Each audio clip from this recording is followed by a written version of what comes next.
A cada dia que passa, eu fico muito grata por cada dia que Deus nos dá e cada oportunidade que temos de ficarmos juntos, de renovarmos o nosso encontro. Que bom ter você aqui no dia de hoje. Fique bem à vontade, porque nós estamos aqui bem à vontade, bem tranquilos, sabendo que podemos fazer um momento muito gostoso juntos, trocando informação, trocando ideias, aprendendo juntos. Eu sei quantas pessoas a cada dia mais descobrem aqui no consultório de família um lugarzinho para ser acolhido, para ser recebido, para ser atendido em suas necessidades. Eu sei que tem gente que fica esperando, você mesmo fica esperando para saber o que nós vamos aprender aqui juntos, que assunto nós vamos jogar para conversar, incluindo você. Você sempre faz parte da nossa conversa. Hoje eu vou falar nós vamos conversar aqui sobre um tema que interessa aos educadores, aos pais, a quem tem filhos pequenos ou filhos já crescidos, mas enfim, de um modo geral, interessa a todos nós, faz parte do dia a dia, aquelas descobertas novas que nós vamos fazendo e no momento da vida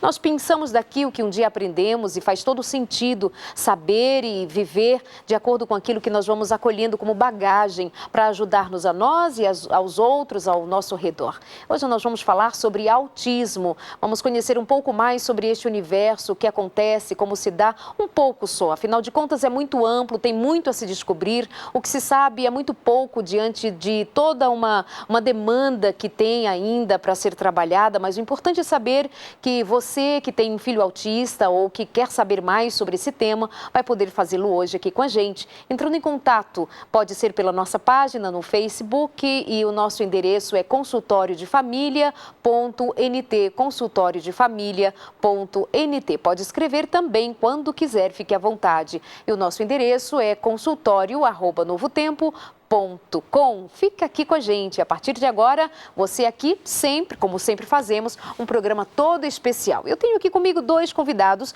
que também vão compartilhar das suas ideias sobre, mas são dois médicos, só que um é especialista na área, a outra é médica na área de ginecologia, mas tem uma especialidade por ser mãe de uma criança autista, doutora Evelyn. Bem-vinda, boa noite. Obrigada pelo convite, boa noite. Prazer ter você aqui, viu? Muito obrigada pelo carinho. Obrigada. Como vai o Rio de Janeiro? Vai bem, saí de lá com chuva, né? Agora já começou a chover aqui também, estamos bem. Que bom, obrigada. Vou querer te ouvir, nós vamos querer te ouvir e aprender com você hoje, a partir principalmente da sua experiência como mãe de uma criança autista. Tenho também recebendo hoje pela primeira vez o doutor Daniel, ele é psiquiatra, especializado em infância e adolescência e vem compartilhar com a gente e ele é especializado na área de autismo e vamos conversar sobre o tema hoje. Bem-vindo, boa noite. Obrigado, Darleide. Eu gostaria de agradecer o convite, estou muito lisonjeado, de estar aqui participando. Boa noite a todos. Muito obrigada. Vou começar então com você. O que significa o autismo? Conceitua pra gente, traz essa informação para a gente começar a entender desde o princípio. Darleide, o autismo são transtornos, distúrbios do desenvolvimento que acontecem precocemente na infância, nos 3 primeiros anos de vida, em que há prejuízos qualitativos em 3 áreas principalmente, na comunicação, na interação social recíproca e nos comportamentos que são repetitivos, estereotipados e restritos. Por exemplo, a comunicação varia desde uma criança que não fala, que não é verbal, até uma criança, adolescente ou adulto que se comunica, só que de uma forma mais estereotipada, mais repetitiva, às vezes é colálica, que é a repetição, ou às vezes com diferenças na entonação, no volume, no ritmo. A repetição que você diz é assim, alguém diz uma palavra e ele só repete. Exatamente. Sem muita conexão com uma frase, por exemplo. Pode haver conexão ou não. Por exemplo, existem 2 tipos de ecolalia, a ecolalia imediata e a ecolalia tardia. Por exemplo, se eu falar, oi Pedrinho, tudo bem? Ele, tudo bem? É ecolalia imediata, ele acabou de repetir o que você disse. Agora, pode haver ecolalia tardia, ele ouvir alguma coisa que o Ben 10 disse num programa há uma semana, ou perna longa, e aí velhinho? Aí você fala alguma coisa com ele, com ou sem conexão, e ele, e aí velhinho?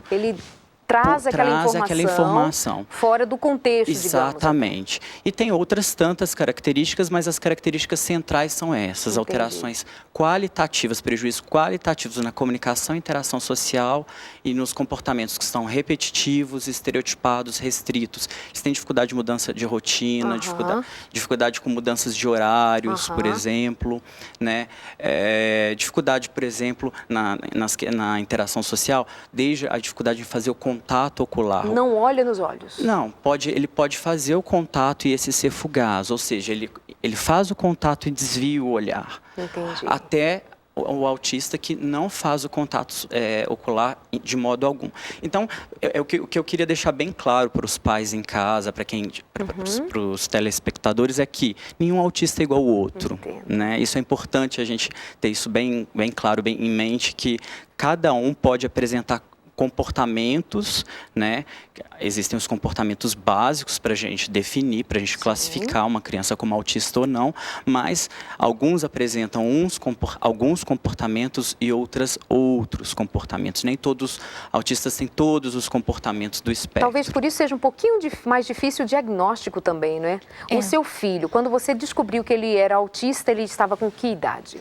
1 ano e 7 meses, e foi mais pelo atraso de fala, né? Porque 1 ano e 7 meses a criança tem que falar alguma coisa, tem que falar pelo menos o básico, água, papai, mamãe. Então ele era comunicativo no sentido de estar sempre rindo e tudo, ia no colo de todo mundo, mas ele não pedia nada, ele não pedia quero água, nada disso. Uma coisa que pode atrapalhar, como no meu caso, é que ele tinha babá e tinha os horários certinhos da comida, de dar água, horário para tudo, horário de brincar. Então ele não precisava pedir porque também estava tudo no horário, né? Então assim, isso pode atrasar o diagnóstico de certa forma, porque você relaciona assim, como a pessoa tem horário fixo, né? Pode ser que ele não tenha necessidade de falar. Ele não se desorganiza, né? Como você não tira ele do horário, né? Ele não se desorganiza e você não vê o prejuízo porque o autista tem dificuldade com a dinâmica de rotina se ela for alterada. Via de regra. Boa parte deles sim, alguns não. Como eu disse, nem todos, né? Então, por exemplo, deixa eu citar um exemplo de paciente meu do consultório. Tinha uma menina que era aluna de uma escola, ela sempre entrava para uma mesma entrada da escola. Um dia reformaram, ela se desorganizou, agitou e não entrou na escola, não fizesse quem entrasse. Quem conseguisse fazer ela entrar. Um outro exemplo um pai sempre fazia o mesmo percurso de carro. Um dia bloquearam a rua, ele não conseguiu fazer aquele percurso, a criança ela conhecia o percurso, óbvio, né? Ela se agitou dentro do carro, bateu no pai, o pai foi preciso parar o carro, acalmar a criança. Então eles têm essa dificuldade de mudança de rotinas, de horários, né? Então essa é uma das características que é daquele tripé do comportamento restrito, repetitivo, estereotipado, é a dificuldade na mudança, né? Na flexibilidade do comportamento. Pois é. No caso do meu filho, ele não tem essa questão com a mudança de rotina, tá? Esse ano nós fizemos até um cruzeiro, assim, e ele se adaptou muito bem. Tinha mais de 3.000 pessoas, ele andava no meio das pessoas, ele não teve nenhum problema, tá? É classificado como um autismo leve? Tem essa classificação? Você já chegou nesse nível de... Oficialmente, não. É autista? Oficialmente, pelas classificações, pela CID, pela DSM. A CID é a Classificação Internacional de Doenças, a DSM é a classificação da Associação Norte-Americana de Psiquiatria. Pelas classificações oficiais, não. Mas extraoficialmente, na prática, a gente observa que tem autistas de alto funcionamento, autistas de baixo funcionamento, tem a síndrome de Asperger, são autistas que têm a comunicação preservada, a inteligência normal ou acima da média. Tem esses também, né? Autistas que são bem inteligentes, digamos assim, do ponto de vista de resolver questões. O seu filho, por exemplo, a nossa amiga Meg, que trabalha aqui na Nuevo Tempo, fazendo o programa Casos e Coisas, foi visitar você na sua rotina e ela trouxe algumas imagens e eu queria pedir para os meninos colocarem algumas imagens do Guilherme, que hoje está com 2 anos e 10 meses. 10 meses, um garoto fofo demais. Vou pedir para os meninos colocarem aí pra gente. Põe aí, Diego, olha só. Esse é o Gabriel, filho O Guilherme, já estou trocando o nome. Quem pode ser Gabriel, seu próximo filho, né? Mas por enquanto é Guilherme. Ele está com 2 anos e 10 meses. E essa criança linda, fofa, e eu já estou querendo perguntar aqui, não tem nenhuma característica física que revele se é autista ou não? É uma criança normal, é isso? A não ser que a criança tenha alguma outra síndrome associada. Por exemplo, síndrome do X frágil. A frequência entre síndrome do X frágil e autismo é alta. E se tiver alguma síndrome associada, sim. Ok. Doutora e Evelyn, eu estou ali percebendo, ele gosta muito de quebra-cabeça. Sim. E também eu vejo outros meninos, estava fazendo alguma pesquisa, eles são muito dados a quebra-cabeça, etc. Por quê? E ele é muito prático ali, ó. Ele já vai ter. Você pode botar um saco cheio de peças de diferentes tamanhos e cores, ele sabe qual é a peça exata que ele tem que encaixar. Ele não tem nenhuma dificuldade. Lindo, lindo. Nenhuma. Ele não fica procurando, ele já vai na peça certa. Eu creio que eles preferem porque é uma atividade solitária, né? Assim, um quebra-cabeça você faz sozinho. E é uma coisa que dá uma organização mental. Ele cria um padrão. Né? Então, eles gostam muito de padrões. Você vê, isso era de manhã, ele tinha acabado de acordar, né? Então, ele sozinho foi na estante, puxou o brinquedo e começou a montar. Você vê que tem mais de 20 quadrados desses com imagens diferentes. Ele sabe as peças exatas Agora de ele já cada está com quadrado. Lego, ele já está com outro tipo de brinquedo.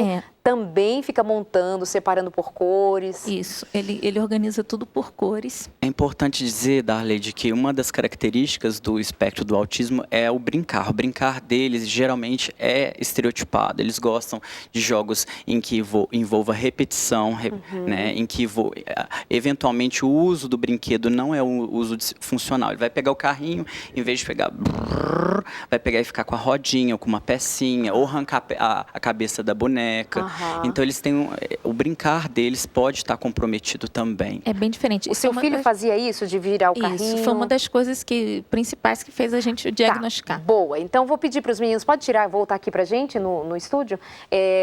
Como foi que você identificou o seu filho como autista? Então, na verdade, foi meu marido, né? Um dia assistindo uma reportagem de TV, à noite, tinham descoberto uma pesquisa que homens acima de 40 anos tinham mais probabilidade de ter filhos com autismo e falaram algumas características do autismo. Então, meu marido está sempre no computador, é analista de sistemas, aí terminou o programa, foi logo para o computador pesquisar e caiu numa página que tinha a foto de uma criança que virava o velocípede do avesso e girava a roda. E meu filho fazia exatamente a mesma coisa. Então, parecia que meu marido estava vendo o meu filho ali. Então, até então, aquele comportamento para vocês passava desapercebido. Exato, até porque sempre falava, meu filho sempre fazia isso. Sempre tem alguém para falar assim, meu filho também fazia isso. Com relação a ele não falar no tempo, todo mundo dizia, meu filho também falou com 3 anos. Meu marido tem um sobrinho que falou com 3 anos, exatamente. Mas sempre tem uma avó que fala, eu tenho um neto que foi falar com 5 anos ou 7 anos. Às vezes os próprios pediatras, isso é preocupante, porque os pediatras falam, não, mãe, é assim mesmo. Você está muito ansiosa. Exatamente. Eu acho que é importante, se demorou a falar, vamos pelo menos investigar. Claro. Pode ser um atraso de fala, sim, mas acho que não custa investigar, né? Como é que investiga? É com uma neuro... uma equipe multidisciplinar. Tem que avaliar. Tem que avaliar. Às vezes a porta de entrada é um neuropediatra, né? Dificilmente começa pelo psiquiatra infantil. Dificilmente.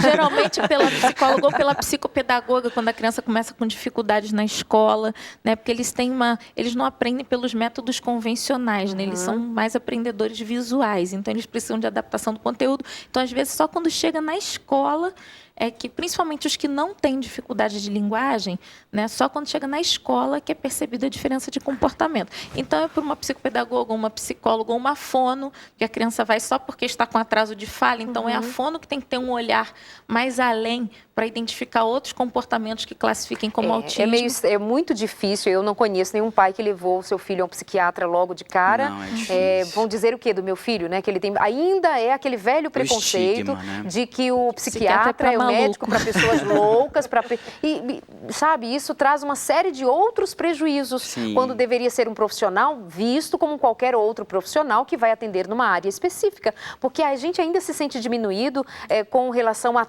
assumir que tem algum problema mental, de ordem mental, né? Cardíaco, problema cardíaco, sei lá, qualquer outro tipo de problema, ok, vai no especialista, mas o psiquiatra...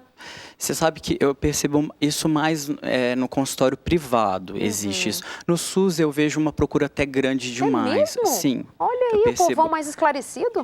Exatamente. O preconceito, o estigma é maior, assim, em termos do pessoal mais esclarecido. Mas eu sei que o pessoal do SUS também vai escondidinho. Ninguém sai dizendo que eu levando meu filho para o psiquiatra, não. Não vai. Não vai. Mas tem diminuído o estigma, né? bom. Tem diminuído. E assim, a questão da loucura sempre teve essa impregnação, Sim, né, histórica, né? E a psiquiatria carregou, né, durante muitos anos, a questão dos manicômios e tudo isso carregou um estigma muito grande e a gente está se livrando dele aos poucos, Graças a Deus. Então, continua contando como foi a descoberta. Então, aí esse dia foi engraçado porque eu cheguei do trabalho 15 para meia-noite, né? Do Médica, né? consultório. Plantão, Consultório consultório. lotado. E aí eu cheguei e meu marido, amor, eu acho que o nosso filho é autista.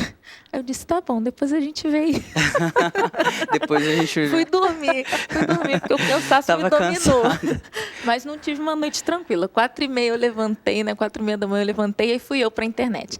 Aí eu procurei sites assim mais científicos, sites de universidade, de centros pediátricos, e aí caí no site do Centro Pediátrico de Coimbra, onde eu achei um questionário chamado MCHAT, né? Que é M de Modified, C de Checklist, A de Autism e T toddlers. É para diagnóstico em crianças da primeira infância, né? De 18 a 24 meses. Isso, de 18 a 24 meses, de 1 ano e 6 meses até 2 anos e meio, que são 23 perguntas simples, né? Eu até trouxe o questionário. Tenho aqui comigo. Né? Perguntas do tipo, seu filho já anda, né? Uma criança de 1 ano e 6 meses, ela já tem que andar, né? Você já se perguntou se seu filho era surdo, porque quando você chama pelo nome ele não responde, né? Você fica chamando, parece que ele fica concentrado na atividade que ele está fazendo. Outra, seu filho aponta. Eu nunca tinha reparado que meu filho não apontava, gente. Apontar assim na direção de um objeto. Exatamente. Ou para mostrar, são até 2 perguntas diferentes. Seu filho aponta para pedir alguma coisa e o outro, seu filho aponta para mostrar interesse, tipo, olha ali. Ele chama a sua atenção para alguma coisa. Outra pergunta, seu filho traz um brinquedo para mostrar para você, assim, olha o meu brinquedo, né? Olha o que eu consegui. Para compartilhar, né? Para compartilhar, prazer. Exatamente, por prazer. Então, dessas perguntas, você vai respondendo sim, não, e depois tem uma tabela que tem a resposta padrão, que é a tabela de resposta das crianças neurotípicas, né? Como uma criança normal, de desenvolvimento normal, responderia. Então, você contrasta as respostas típicas com as respostas que você respondeu com relação ao seu filho, né? E se a criança falhar em 3 itens desses 23, você já tem que procurar ajuda. E desses 23, tem 6 itens que são considerados críticos, está em negrito. Aqui, a questão 2, essa daqui é a 2... Acho que eu já sei até de cor. Eu só queria deixar uma coisa assim bem clara para o pessoal de casa, que esse questionário ele é de triagem, ele é de rastreio, claro. Ele não faz o diagnóstico, é para levantar, acender a luzinha É o que aconteceu amarela. com ela, né? Exatamente. Pesquisou, foi lá, opa, tem alguma coisa com meu filho que precisa ser atendido. Exatamente, através desse questionário a gente não consegue fazer o diagnóstico. Diagnóstico absoluto se faz uma pesquisa. Exatamente, ele vai ser avaliado por uma equipe multidisciplinar, interdisciplinar, e a partir de então, a partir da avaliação médica, da avaliação fonoaudiológica, de terapia ocupacional, psicológica, tudo mais genética, aí sim a gente vai fechar o diagnóstico a partir disso tudo. Porque existem outras causas que podem parecer com autismo. O especialista é sempre muito cuidadoso, né? Ele está ali ouvindo, Exato. tal, cuidadoso, cuidado, não vai... Estou entendendo, doutor, estou entendendo tipo sua preocupação. né? A gente pode... a gente tem medo tem que a ter pessoa cuidado, também né? tome a frente. Mas as 6 perguntas eu acho interessante. Primeira, interessa-se pelas outras crianças, porque isso é muito marcante. Da sociabilidade, A sociabilidade. A criança ignora a presença de outras crianças perto dela, né? Outra pergunta importante, aponta com o indicador para mostrar interesse em alguma coisa, associa prazer, tem uma atenção compartilhada com você, isso também é uma questão assim, quase sine qua non, né? Pergunta. Eles têm dificuldades no gestual, tanto como o dizer sim, usar a cabeça, a expressão, as expressões faciais de susto. Assim, eventualmente, abstrata. eles têm essas expressões, mas são mais restritas, têm menos expressões do que as crianças típicas, ou eventualmente tem uma expressão única, se for um autista, né, mais comprometido. E a questão também de entender a expressão facial do outro, entender que o outro está triste, tá ou feliz, ou assustado. Eles não conseguem interpretar, na maioria das vezes, a expressão do outro, né? Até, eu acho que a gente, não sei se porque foi trabalhado desde cedo, mas meu filho consegue até entender bem, né? Tanto que se eu digo não, ou se eu faço ai, ele está pisando no meu pé, ele entende que entende que eu estou triste. Que você está triste, te consola. Exato, também me consola. Você me contou de um dia em que vocês estavam num lugar onde havia muita criança e eles estavam... Conta esse episódio. Isso. Nós estávamos num hotel fazenda. Então, nós estávamos na sala, assim, no hall de entrada, e os animadores do hotel estavam brincando de caça ao tesouro com as crianças. Então, caça ao tesouro é uma brincadeira barulhenta. As crianças entram em grupo fazendo uma algazarra, tentando achar o bendito do tesouro. Então, meu filho estava no sofá, pegou uma revista, que eles têm mania de ficar folheando revista, mas não para em nenhuma página, só pelo prazer de ficar folheando a revista. Então, estava lá folheando a revista e passaram mais de 20 crianças assim, gritando perto dele. Ele continuou como se nada tivesse acontecido.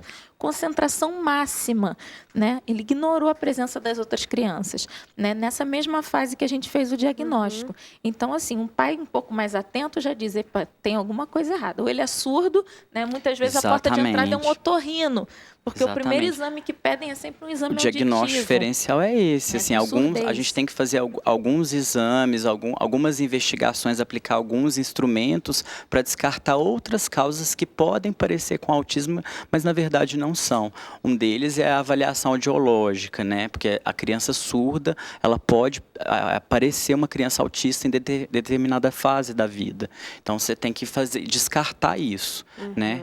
Então, assim, além desses instrumentos que são importantes no diagnóstico, outras avaliações são muito importantes e os pais têm que se atentar para elas, né, na hora de levar o filho para avaliação, né, se há uma suspeita de um transtorno do espectro do autismo. Mas você considera esse questionário uma primeira fase assim para os leigos?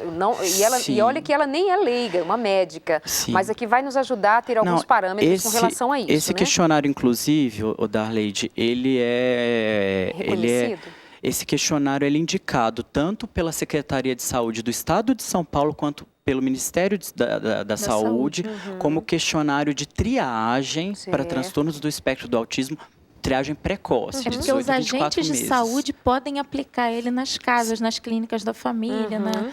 O ideal seria que nos postos de saúde, que os pediatras, todos fossem treinados a aplicar questionários de triagem como esse. Nos Estados Unidos isso já acontece. Os pediatras, eles aplicam alguns questionários aos 18 e aos 24 meses para triar transtornos do espectro do autismo, né? Porque quanto mais precoce o diagnóstico e a intervenção, as terapias forem aplicadas mais precocemente, melhor o prognóstico. Claro, exatamente. Claro. E do meu filho, das 23 perguntas, ele estava falhando em 11. Então, se alguma coisa errada, ele está falhando em metade do questionário, né? As outras críticas são... Deixa eu só dar uma olhada, porque isso é importante até para as pessoas que estão em casa. Outra crítica. Alguma vez ele trouxe objeto para lhe mostrar alguma coisa, né? Veio chamar sua atenção.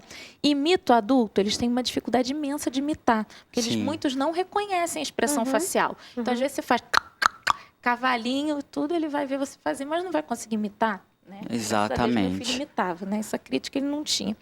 E responde ou olha quando chamam pelo nome. Praticamente todos não respondem assim, quando muito pequenos. Depois de tanto treinamento, eles aprendem que quando chamam pelo nome, eles têm que olhar. Ou eventualmente respondem quando você aumenta muito o tom de voz. Deixa eu entender uma coisa. O que quero saber. O que acontece que ele não consegue fazer associações? Por que o autista não consegue fazer uma leitura como uma outra pessoa, um neurotípico, consegue fazer? O que acontece? Existe uma teoria. A nível de mente. Existe uma teoria que chama teoria da mente, uma das teorias que é mais aceitas para explicação.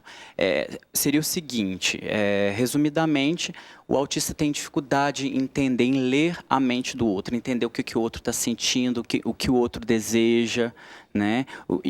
E em função disso, e antecipar, exatamente. E em função disso, por exemplo, se você está com aparência de triste, eu vou perguntar para você, você está triste, Darleide? Mas por quê? Ele tem essa dificuldade de entender.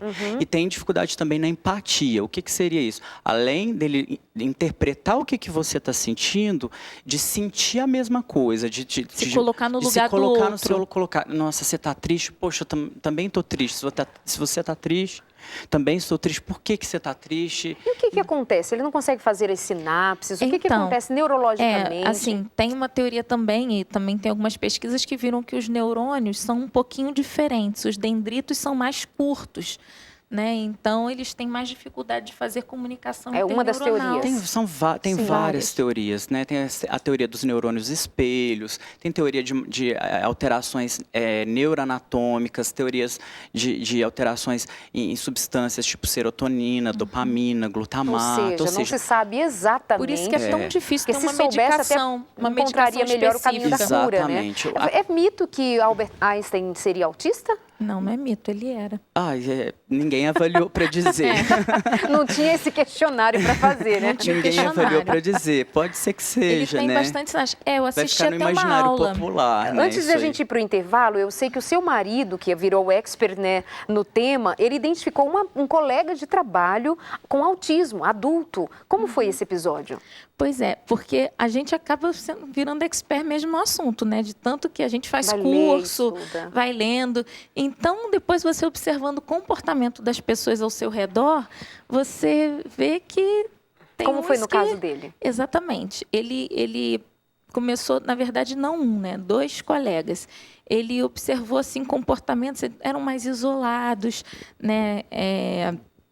Assim, se você perguntar, se você conversar com eles, eles vão responder. Mas eles não tomam iniciativa de uma conversa, né? Então, e o episódio da morte da mãe de um deles, só para a gente ir para o intervalo. Né? Meu marido já estava desconfiado e teve episódio de a mãe de um deles morreu e você tem direito a 5 dias de licença. Né? E no dia seguinte ele estava lá trabalhando. Então, meu marido disse, meus pêsames, mas você já está aqui. Ele, eu tinha trabalho para fazer, eu tiro depois. Então, como é que você vai postergar a dor? Né? Você vai tirar a licença da morte depois. Aquela dor, a dor, ele não faz essa leitura como dor e Exatamente. perda. Essa é a questão, né? Há tanta coisa para a gente ir aprendendo e entendendo que o universo do ser humano é muito amplo, né? E no caso do autismo, especificamente, não se tem alguma coisa fechada, diagnosticada, pronto. Cada indivíduo é um universo à parte. E a gente vai aprendendo, né? Lidando com... Pode ser que você tenha no seu convívio alguém que esteja dentro desse espectro de autismo, né? Que é chamado assim. E aí você vai aprendendo a lidar com isso, com as pessoas, com as diferenças, se olhando para o outro diferente, tem um olhar positivo diante da vida e não encontrando alguma dificuldade em lidar justamente com aqueles que são diferentes. Não é bom pensar assim? Cresce tanto, faz tanta diferença, faz tão bem pra gente. Nós vamos para o nosso intervalo, é bem rapidinho. A gente já volta aqui conversando sobre autismo. Nós esperamos você. Até já.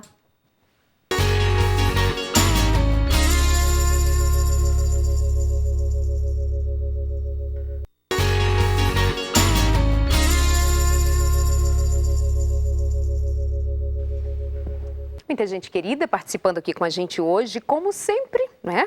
A Ellen Gonzalez dizendo parabéns pelo assunto escolhido, para maior esclarecimento e para acabar com muito preconceito. Por falar em preconceito, quando você entendeu que o seu filho era autista, qual foi sua reação como mãe? Olha, muita gente não acredita, né? Mas conta aí, nunca... que eu vou fazer um esforço para acreditar. Tá. Eu nunca, assim, derramei uma lágrima. Quando eu li o questionário, vi que ele estava falhando na metade do questionário. Aí esperei meu marido acordar, né? Que estava de madrugada. Quando ele acordou, eu falei, amor, você estava certo, nosso filho é autista, sim. Daí eu já liguei para a família toda. Mãe, a gente descobriu que o Guilherme é autista. Não tínhamos ido em nenhum médico ainda, mas a gente já tinha certeza. Então, o Guilherme é autista. Falei para minha tia, para minha irmã, para todo mundo. E daí aí, as portas se abriram, porque a minha tia tinha um amigo que tinha um filho autista que já me mandou um e-mail com o nome de todos os especialistas, os institutos de tratamento. Então, assim, eu não tive o caminho das pedras que muitas mães têm, né? Eu já tive, assim, de mão beijada justamente porque a gente abriu, né? Muita gente fica com medo de falar diagnóstico, né? Sempre inventa uma desculpa. As reações são as mais variadas, né? A mais comum é a negação, tem culpa, os pais se sentem culpados, né? Tem até a teoria da mãe geladeira, né? Que é uma teoria. Essa teoria? Essa teoria foi criada pelo próprio pai do autismo, né? Que é Léo Kanner, quem descreveu em 1943, há 70 anos, ele descreveu 11 casos de crianças autistas. Ele criou esse termo que foi depois disseminado por outros que associava, profissionais. assim, que quando então, uma mãe... o que quer dizer essa teoria? Que o autista desenvolveria comportamentos do espectro em resposta a uma mãe fria, a uma mãe distante. Que não lhe dava amor. Exatamente. Então, quantas mães já viveram culpadas por conta dessa teoria, né? Antes de morrer, ele mesmo pediu desculpa por... Ele se retratou. Mas essa teoria ainda em alguns países, aqui mesmo no Brasil, ainda é aceita, infelizmente, sabe? Muitos pais, assim, chegaram ao desespero de cometer suicídio em função disso, em função dessa culpa. E essa culpa a gente observa que ela é histórica, os pais carregam até hoje, assim, sabe? E a gente tem que desmistificar isso, a gente tem que acolher os pais, falando, não, isso não é algo que possa ser contraído, não é culpa dos pais. Para mim, a culpa veio de forma diferente. Eu fiquei me culpando assim, se eu trabalhasse menos, se eu tivesse mais tempo em casa, eu teria diagnosticado mais cedo. Mas quando eu cheguei aos especialistas, eles falaram, nossa, isso é um diagnóstico VIP, uma criança de 1 ano e 7 meses, você ter o diagnóstico precoce. É VIP. Muito precoce. Entendeu? Então, assim, você não perdeu tempo, não daria para você perceber antes, porque, na verdade, até 1 ano e 3 meses, meu filho tinha todas as funções. No aniversário de 1 ano, se você ver o vídeo, ele batia palma, ele dava tchau, né? Ele falava mamama. Com 1 ano e 3 meses para frente, ele foi perdendo. Então, depois, conversando com o psiquiatra infantil da USP, que é o especialista que cuida dele, Dr. Caio Abujade, ele falou que existem as podas neuronais, né? Que isso é um tema novo, né? Toda criança, né, neurotípica ou não, tem podas neuronais. Ela perde algumas funções para depois ganhar outras. É uma poda mesmo. Filtra as informações que a criança tem para reestruturar, né, aquelas informações e aprender novas. Mas a criança que tem algum transtorno psiquiátrico, essa poda é muito severa. Então, ela perde a função e não ganha. Só que, nesse período, teve uma troca de babá. A nossa babá pediu para sair porque estava com problema de coluna, nós contratamos outra. Então, quando nós levamos na psicóloga, a psicóloga associou que foi pela troca de babá.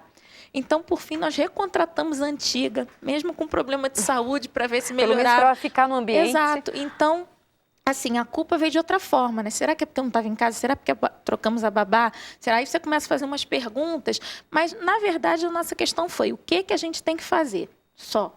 Assim, o que eu tenho que fazer? Né? Então, meu marido, aquele dia saiu para trabalhar, né? Foi para a casa do meu cunhado, chorou todas as lágrimas. Ou seja, quando você teve um tipo de reação, ele teve outro tipo de reação. Aí depois chorou, acabou. Assim, o que a gente tem que fazer? Então, e partiram para trabalhar na mesma semana. Nós marcamos consulta. Na verdade, o primeiro especialista que nós fomos foi um imunologista, né? Dr. Luiz Querino de Araújo Caldas. É um pós-doutor da UF e ele é especialista em transtornos alimentares e autismo. E por que nós chegamos nele? Porque quando meu marido foi pesquisar na internet, ele pesquisou que algumas crianças autistas ficavam com o abdômen distendido, tinham alguns transtornos gastrointestinais. Isso acontecia com meu filho. Então, a gente foi primeiro no imunologista. E eu lembro na consulta que, enquanto a gente estava conversando com ele, consultando, meu filho ficou brincando no chão.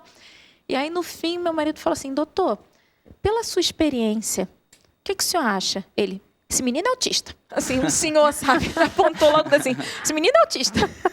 Aí, nesse momento, coisa assim que eu já sabia, não era nem para me surpreender, mas nesse momento parece que eu fiquei surda, sabe? Ficou quente, assim, meu ouvido, minha cabeça ficou quente. Mas a minha questão não foi tanto com o diagnóstico de autismo, seria pelas restrições, porque ele disse assim, eu vou pedir uns exames, mas vocês têm que trocar a panela, porque tem que evitar o alumínio, então tem que trocar para panela de vidro de cerâmica, então tem que evitar alguns alimentos. Então, eu fiquei pensando como que eu ia adaptar toda a minha vida, né, e toda a vida dele para me adaptar às restrições, né? Hoje, assim, se tem em mente que a questão alimentar não é para todos os autistas, né? Uns são influenciados pela mudança alimentar, né? No caso do meu filho, eu tirei o leite e o glúten. observei melhora, principalmente no sono. Ele não dormia bem à noite, acordava 3, 4 vezes à noite. E quando eu tirei esses alimentos, ele passou a dormir a noite inteira. Isso fez diferença na minha casa. Daqui a pouquinho eu separei um VT ali que tem o seu marido falando a respeito, um trechinho que ele fala a respeito de como vocês se posicionaram frente ao diagnóstico. Eu queria só pedir novamente, que eu deixei preparado, mais um trechinho em que nós temos o Guilherme Adib, né? Isso. Que nome bonito. O Guilherme, ele está brincando de encaixar novamente ali. Eu queria só fazer uma observação, que uma moça que fez um comentário comigo, que ela não entendeu bem a respeito dos quebra-cabeças. E é um momento em que ele vai direto com a imagem e encaixa no seu devido lugar. Tá pronto aí, Diego? Isso, olha, ele pega ali aquele... É um quebra-cabeça de madeira, é um circo, né? Então tem os personagens do circo, tem animais, tem o trapezista e tem formas geométricas diferentes. Olha só, então ele não fica encaixando, ele não fica fora do tentando, lugar. não é no acerto e no erro. Ele vai exatamente, ó, ele pega... Uma das características dos autistas são habilidades em determinadas áreas, né? Alguns têm habilidade de leitura, musical, né? Habilidade computacional, outros habilidade em montar quebra-cabeças, habilidades nesses jogos. Doutor Daniel, você é um apaixonado por essa área, você fez psiquiatria, né? Se especializou em autismo, ainda continua se especializando em autismo. O que te chama a atenção? Que mistério te chama a atenção nesse contexto?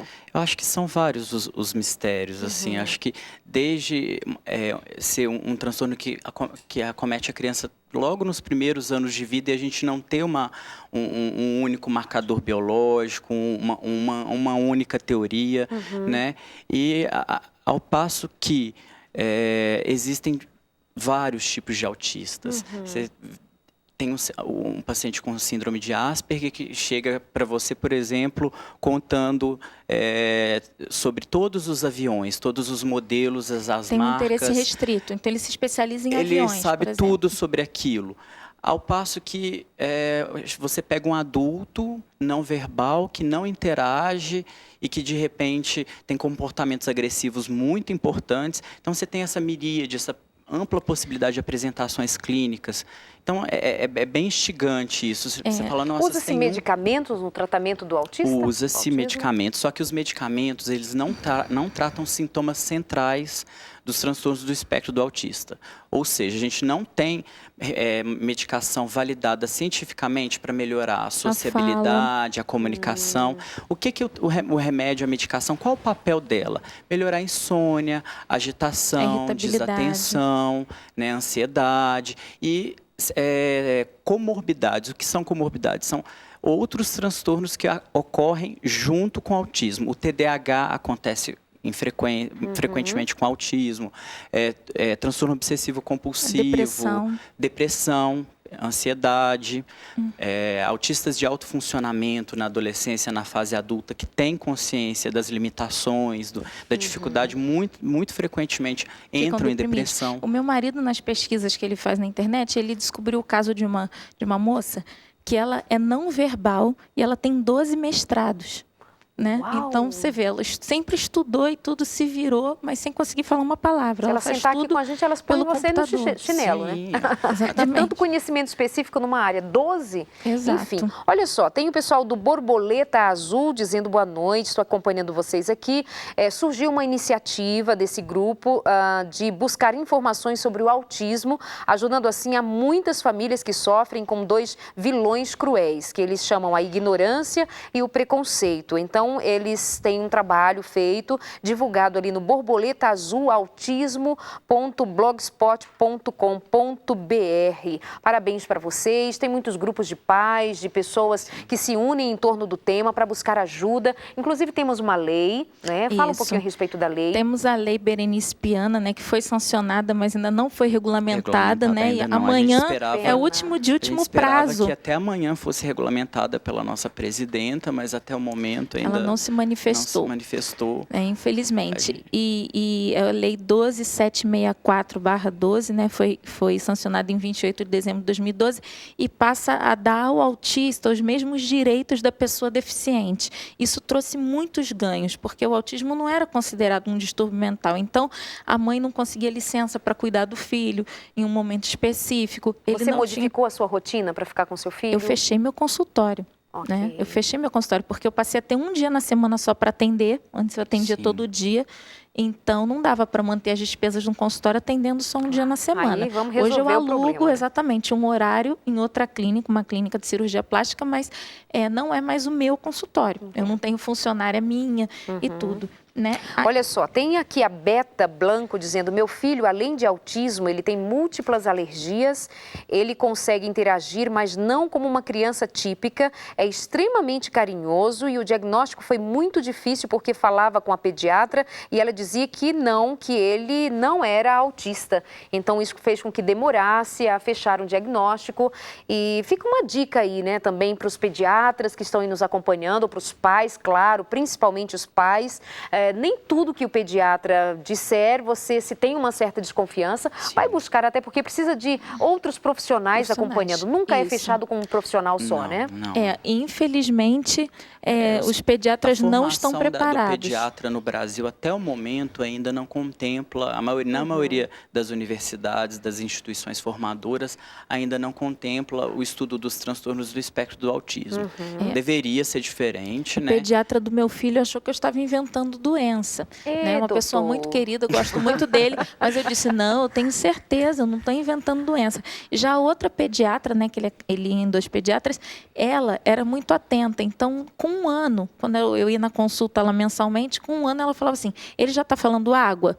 Não, ele está falando mamãe, papai. Então, fica atenta, que uma criança de 1 ano tem que falar água, mamãe, papai. Ou seja, ela criava já o alerta nos pais, né? Então, é importante, pelo menos, o pediatra criar o alerta. Acho que e não achar que a ansiedade... Não só os pediatras, mas também os professores, né? Porque as crianças passam por creche, 3, 4, às vezes até 8 horas nas creches, nas escolinhas, né? O professor não tem a obrigação de fazer o diagnóstico, mas pelo menos, né, identificar que algo não está adequado. Às vezes por falta de preparo. E às vezes também porque é aquele aluno que não incomoda, é aquele aluno que fica no cantinho fazendo a mesma coisa, desenhando, então ele não perturba. Que tipo de escola põe uma criança com autismo? Tem uma escola especializada? Isso depende do grau, depende.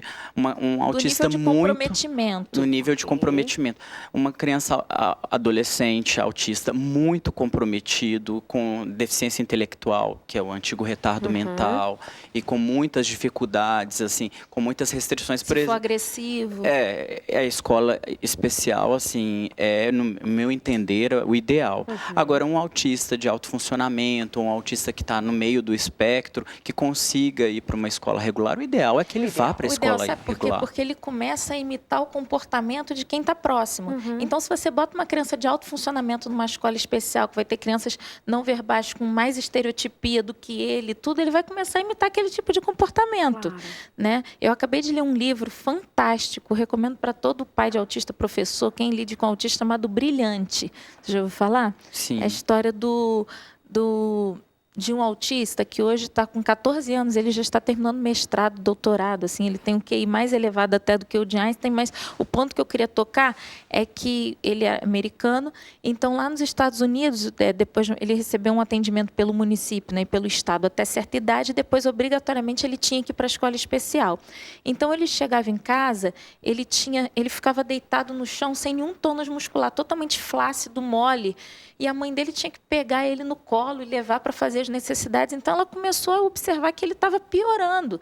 Então, ela resolveu ir lá. Quando ela viu que ele ficava numa sala com uma criança com paralisia cerebral. Então, a criança ficava no chão, flácida, tinha que ser carregada. Então, ele começou a imitar o comportamento da criança que estava ao lado dele.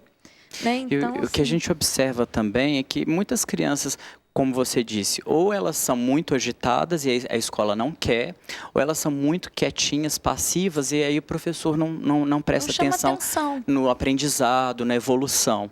Né? E, frequentemente, muitas dessas crianças, as mães acabam desistindo da escola. e não levam mais fica com eles em casa. Em casa, Exato. isso é muito problemático. A escola fica feliz da vida, né? Porque deixou de ter trabalho. E hoje, pela lei Berenice Piana e outras leis também, que foi se destrinchando, né, algumas leis municipais, nenhuma escola mais pode proibir a entrada de um autista ou de nenhuma outra criança deficiente. Né? Quando o autista foi classificado como deficiente mental, ele passou a ter os mesmos direitos. Então, assim como você não pode negar vaga para uma criança cadeirante, você não pode negar vaga para uma criança com síndrome de Down, você também não pode mais negar vaga para um autista. Mas tem escolas que criam mecanismos, criam dificuldades para não receber não a criança, aceitar. né? Olha só, a Fabiana Moraes, ela está dizendo: oi, Darleide, eu e meu esposo Caleb, que é um filhinho que eles adotaram. O Caleb, ele foi adotado e os pais sabedores de que ele tinha deficiência. Que coisa linda. Que lindo. Eles não escolheram uma criança saudável, assim, não, eles se apaixonaram por um menino com deficiência, e ela diz que uma deficiência deste menino é justamente que pegou no orfanato, né? Ele tem autismo, faz tratamento com psicólogo, fonoterapeuta ocupacional, hidroterapia, ecoterapia, tratamentos diversos para ajudá-lo. Ele tem evoluído muito, graças a Deus. Que coisa boa, esse trabalho todo de carinho. Só que também eu fico daqui pensando, o diagnóstico é difícil. Né? Nem sempre é fácil fechar o diagnóstico e muito menos o tratamento. Eu fico pensando nos interiores do Brasil. Você é mineiro, né, doutor? Eu sou mineiro. Dá para perceber nesse sotaque, esse de Minas. E aí você me dizia, por exemplo, que lá no interior, quanto mais no interior, mais difícil. Eu já trabalhei em cidades de 2, 3 mil habitantes no interior de Minas, que assim, sequer psiquiatra, o neuropediatra, o neurologista tem. Tem então, vários muito municípios complicado. do Brasil que não tem psiquiatra infantil. Aqui na periferia da cidade de São Paulo mesmo, eu já presenciei casos de crianças e adolescentes que ficavam enjaulados. Eu também soube desses casos. Então, assim, isso não foi ninguém me contou, se foi paciente que eu tratei, que eu cuidei, porque o desespero das mães era tamanho, assim, em função da agressividade, né?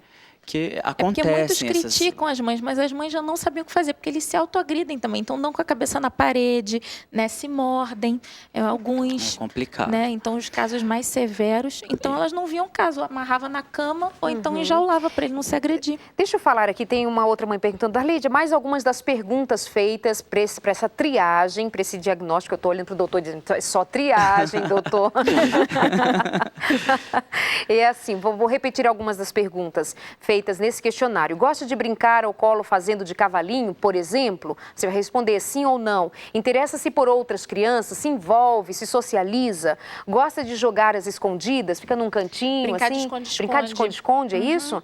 Brincar, apontar com o indicador para pedir alguma coisa. A criança não tem vocabulário ainda para pedir, ela aponta. Né? Normalmente é assim, por exemplo, ela para pegar. Brinca apropriadamente com brinquedos, carros, legs, sem levá-los à boca, abanar ou deitá-los ao chão. Que você dá um Lego para ele, ou ele joga no chão, ou ele bota na boca para morder, né? Ele não consegue ver a função de montar. E tem uma questão sensorial também. Os autistas têm os estímulos sensoriais para eles podem ser ou muito aversivos ou menos aversivos. Por exemplo, o barulho, o som, os estímulos Eles são muito sensíveis aos ruídos. Exatamente. Eu conheço um caso que, se a mãe chegar com o filho em festa infantil, se ela for uma das primeiras a chegar, se a criança chegar, o salão estiver vazio, tiver pouca gente, e depois as pessoas forem chegando aos poucos, ele fica muito bem. Mas se ela chegar já com o salão de festa cheio, com música, com brincadeira, ele não entra. Eu estava citando como exemplo mais cedo, né, Darleide, de um menininho que eu atendo que não entra no consultório se o ventilador estiver ligado, por causa do barulho. Já coloco o dedinho no ouvido. Eu vou pedir aqui para os meninos, Diego, põe aí para mim esse último VT, vou alterar a ordem, nós vamos mostrar o Guilherme com uma das terapeutas dele, né, no momento lá, e tem um momento que ele até chora, que é uma coisa, né, boa, ele está reagindo. Vê se você consegue colocar aí, Diego. Vamos conhecer a terapeuta. Eu estou dizendo que essas imagens e esse trabalho de captar as imagens, um pouco do dia a dia da doutora Evelyn com o filho, foi feito pela jornalista Meg Aguilar, que trabalha na Novo Tempo, e ela cedeu algumas dessas imagens aqui para o nosso programa também. Vamos lá, joga aí no ponto. Ficaram 3 dias lá em casa, então acompanharam tudo.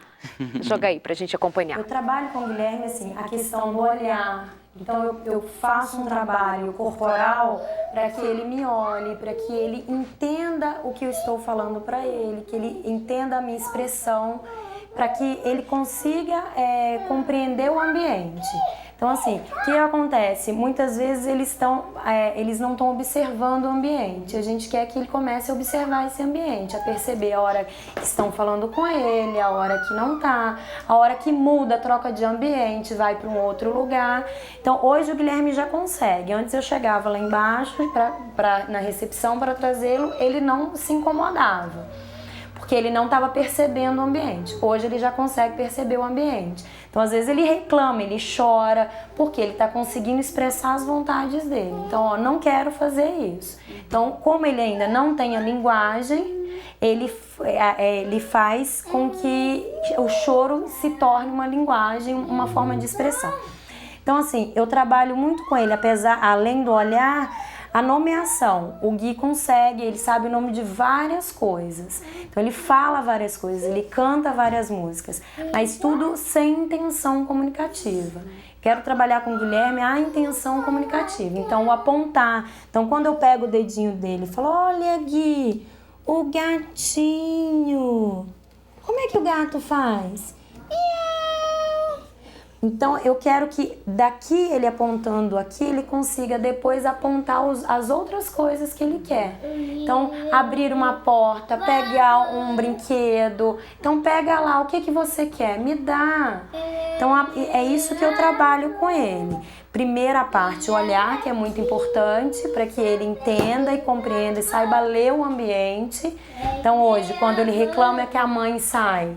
Antes ele não reclamava, a mãe saía e ele ficava bem. Hoje isso é um modo dele falar, não quero que minha mãe saia. Então isso é muito bom. Às vezes os pais ficam meio angustiados porque começa a chorar. Mas piorou, tá chorando. Mas isso é muito bom, porque ele tá conseguindo expressar o que ele quer.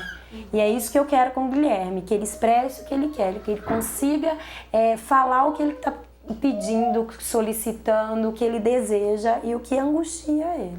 Que bom, chorar, olha, comemorar porque o filho aprendeu a chorar para dizer o que está angustiando, sentindo. Nós ouvimos a participação aí da Alessandra, ela é a fono, uma das profissionais que atende o Guilherme lá no Rio de Janeiro. Muito obrigada e novamente obrigada a Meg que fez essas imagens, trouxe esse material aqui pra gente, né? E fez as imagens, foi lembra do nome do câmera que estava com vocês?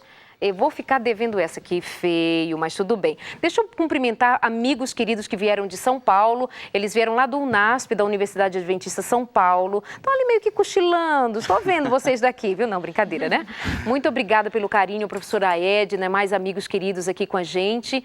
E é sempre bom receber a visita de pessoas que vêm saber de perto o que nós estamos fazendo e como nós fazemos por aqui. Olha aí a carinha deles.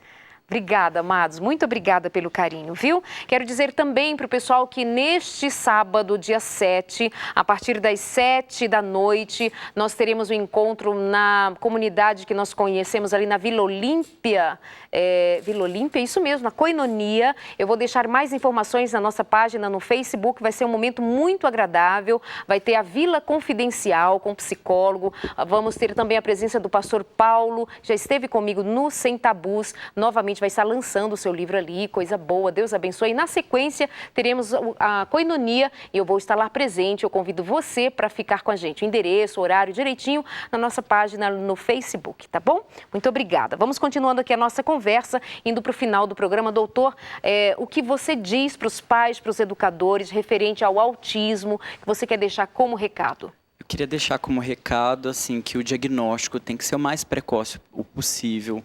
Eu sei que existe a negação dos pais, né? É normal, mas negando que a criança seja estimulada, faça as terapias, a gente estimular em atividades pedagógicas, né? Estimular investimento no autismo na adolescência e fase adulta, que é uma fase que está muito pouco né, descoberta e Buscar ajuda, buscar né, doutor? ajuda, Buscar ajuda. Tem ajuda. grupos, tem pessoas especializadas, tem o doutor Daniel, que é especialista no assunto e que veio aqui. Eu já agradeço pela sua vinda e disposição. Eu que agradeço. Deus te abençoe, viu? Muito obrigada. Doutora, não vou nem deixar que você finalize, vou deixar que o seu marido finalize aqui com a gente. Quero pedir que joga pra gente aí, Diego, o último VT que eu separei, e o seu marido dizendo o que foi que mudou, né? Depois que vocês descobriram ter um filho com autismo.